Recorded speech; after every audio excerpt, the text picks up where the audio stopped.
Hi guys, I'm super excited to be starting this channel. As many of you know, this is something I've been wanting to do for the past couple of years now, but for reasons that I will get to in a second, I haven't. In this video, I'm going to talk about what has finally inspired me to pursue this.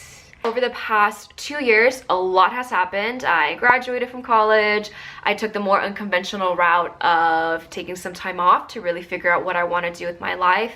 Thankfully, during this time, I found a company that I really believed in, which took me to New York. And among the many awesome things that happened in New York, I also happened to reconnect with my spiritual belief. And the opportunity in New York took me back to LA this past January. Throughout all of these experiences, the constant change, the constant movement, the constant uncertainty, I've definitely learned to let go of a lot and have grown to become a lot more comfortable in my own skin and have a much better understanding of myself and my values and what I want in life and in most things. On top of this newfound awareness for myself and for the world around me, ever since my older brother Clement passed away, his passion for life, his love for people, and his desire to simply make the world a better place has always inspired me to do the same. But because I wasn't really sure of who I was and what I wanted, there was no way I could have done something like this. But now that all my ducks are in line, I feel like it's time I start opening up my treehouse of trust and doing something that makes me really uncomfortable, but can potentially, I don't know, help people look at their lives a little differently. So my hopes and dreams for this channel, through documenting my own experiences and sharing, you know, the path and the journey that I've been on, I hope that it can offer you a different way to look at your own life, or to look at the path you're currently on and question if this path is where you really want to walk down, or is it something that you just kind of happen to fall upon and just have been doing the things you think you should be doing, but you don't know why you're doing the things you're doing and why you're on this path. Back to the very beginning of the video, where I was talking about the reasons that held me back from pursuing my life's calling. Of course, it was the not knowing who I was and not being sure of myself. And when you don't really know who you are and what you want, you tend to seek external validation from those around you. When it comes to something like this, where you're very publicly sharing your life and being vulnerable to the interwebs, naturally, if your why for doing what you're doing, hint hint, doesn't overshadow all the other variables of, feelings of inadequacy or feelings of insecurity or feelings of being lost. If your why doesn't overshadow all of these other things, this naturally is going to be very hard. On that note, I'm going to be sharing 3 books and a couple of articles that have helped me arrive at where I am today. First book that I'm going to be talking about is Simon Sinek's Start With Why. So I love business books that can also be applied to life. For Start With Why, Simon Sinek pretty much found a framework to inspire people, and I think that's really awesome. And I'm trying to find the golden circle. Okay, so this is the golden circle. In the middle is the why, and then it goes how and what. With these books that I'm going to be talking about, it's less about giving you guys a summary of why these books are awesome, more about the key takeaways that I've taken, more about what helped me arrive at a much better place in my life. A good way to think about your why, which is your purpose, your cause, and your belief, is, in the words of a really good friend of mine, it is your North Star. It is your guiding light. It is what is going to guide you when you are lost in the middle of a very dense forest, and it's damp and it's cold and you don't know where you're going and you're lost and you feel like you want to give up. But you don't, because there's this little glimmer of hope. And this hope is yourself. And it is everything that you believe in and everything that you stand for. So in short, when you find your why, your North Star, your how and your what's just become so much more clear. And it just naturally will fall in place, which is why leaders who start with why can build companies like Apple And leaders who start with why can lead a social movement like Martin Luther King. And leaders who start with why can fly the first planes that are ever flown. So all of these were from the back of the book. I just think this is a really cool book.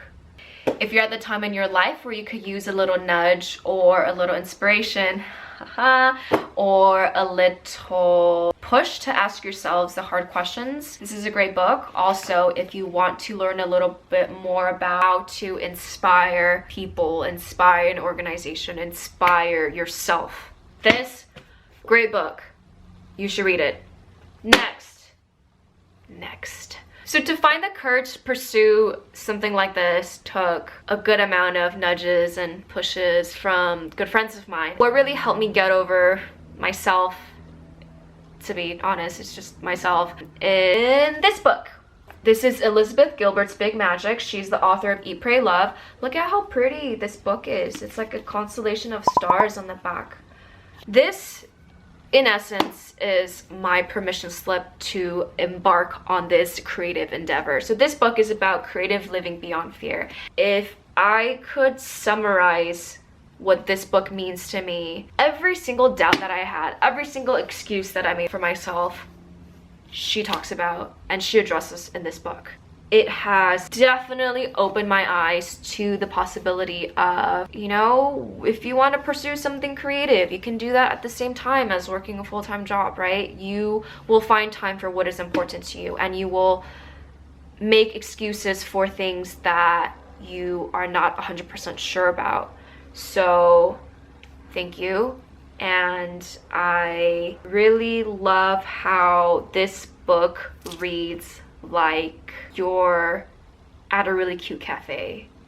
It's not just cute, it's like very rustic industrial, and you're sitting out in the patio and it's a beautiful day and the sun is out, but it's like about 70 degrees, so it's perfect.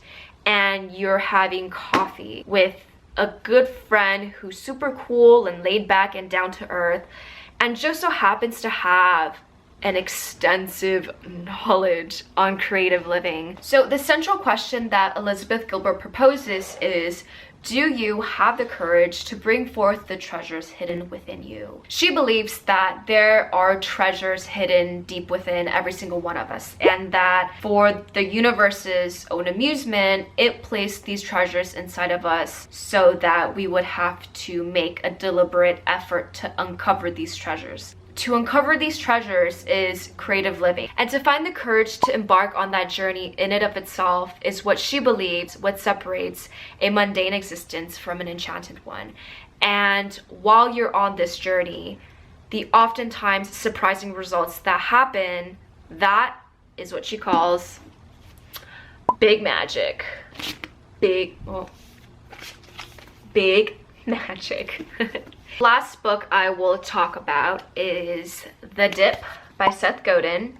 It is a little book that teaches you when to quit and when to stick. In it, there is an illustration of the dip.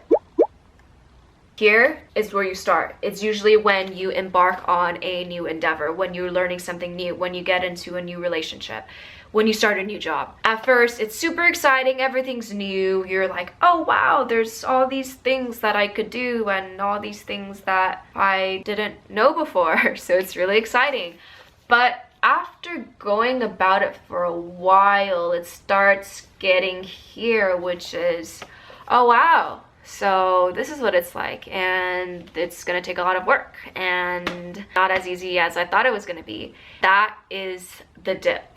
The place where all your hopes and dreams go to die if you do not pursue it 100%, and if you do not break through. But once you do break through, it just shoots up like hockey stick growth. So this book basically talks about what you do when you're in that dip. When you're in that dip, you ask yourself, can I be the best in the world at doing whatever it is that I'm doing? If it is a yes, continue onward and get that pew. But if you can't, maybe it's time to quit.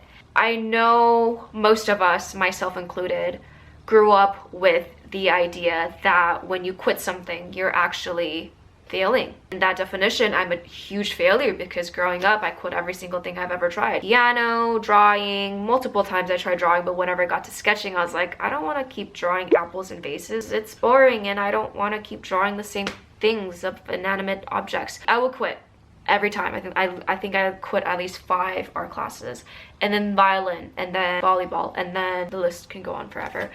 So Seth Godin offers a different perspective. When you quit the right things and stick with what you believe you can be the best in the world at, you're actually doing yourself and the world a huge favor by not living a mediocre existence. So back to my creative living endeavor, big magic seeking, starting with why journey, starting to make videos. Although I'm not 100% sure this is something I can be the best in the world at, I am willing to try and find out, because in the wise words of Mark Manson in his article 7 Strange Questions to Help You Find Your Life Purpose, this thing that I'm doing now, that I'm, you know, putting my foot down to do and to see it through till the end, this is a shit sandwich that I'm very, very willing to eat.